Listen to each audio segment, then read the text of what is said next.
In our talks this time, we talked about how we're going to go about doing what we have to do. We will take into account his consideration.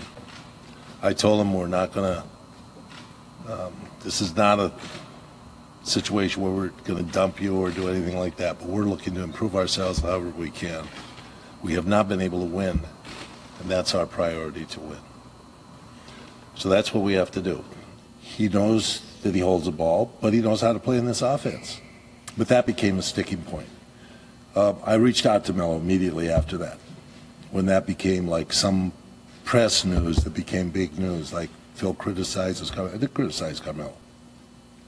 We talked about it in his contract signing. You hold the ball. You only get so many of those in the game. You have to keep moving the ball. I've never criticized Carmelo, ever criticized Carmelo. That's all supposition by papers or whatever, speculation by opinionated people.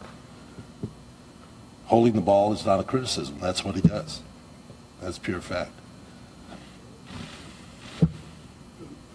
Is that a person, person better be able to take that if they're going to be coached, or else they can't be part of this organization. And that's simply a matter of fact. If you're a basketball player, you got to be able to be coached.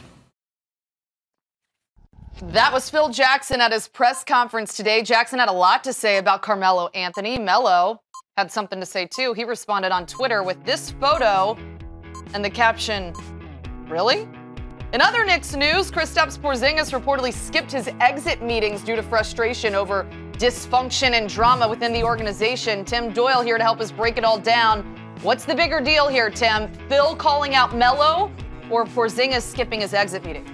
I think it's Porzingis skipping his exit meeting. Now, the bigger deal media-wise, what everybody is talking about, is what Phil once again said about Carmelo Anthony. And then Carmelo takes to social media, no offense, Carmelo, like a 13-year-old girl would, and posts a picture kind of pointing his finger at his boss. I mean, that's what girls do like in high school. That's what high schoolers do, don't they? Doesn't he kind of have a right to do this with Phil Jackson coming out again saying stuff about him? He's a 33-year-old man. He's posting a picture on Instagram pointing a finger at his boss. I don't know. I know this is the new generation, but, man, that seems pretty childish to me. The bigger concern, if I was a Knicks fan, is Kristaps Porzingis, who is never in the news, never complains. It's the glue that holds this team together. Yeah, you just don't know much about him. He's never openly bashing the team. Phil's never calling him out. He's always flown behind the radar, below the radar, rather. So for him to step out of the box and say, I'm not going to that.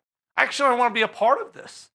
That, to me, is a bigger deal than Phil calling out Carmelo. These two have been going at it in a very childish way. That's the biggest thing I want to point out to you. Phil's trying to push Carmelo out the door in New York. That's evident. And then Carmelo's going to Instagram? I mean, this is what I have to worry about when I have Chicago Joe and my baby Rose. It's not about raising them in this environment. I'm going to have to raise them, and you laugh with your Marshall. They're going to be pissed off when they see a picture on Facebook that they didn't get invited to little Becky's birthday party. He's not getting on that stuff for a long time. I'll set the record straight right now. Yeah. Oh, you're going to be one of those moms, huh? Yeah, I'm that. Oh, my kid's never going to drink alcohol or smoke cigarettes. You're going to be one of those moms? Okay. Okay, good luck with that. Yeah, good luck with that. Yeah, best of luck to you. Yeah. Best of luck to you, too. Yeah.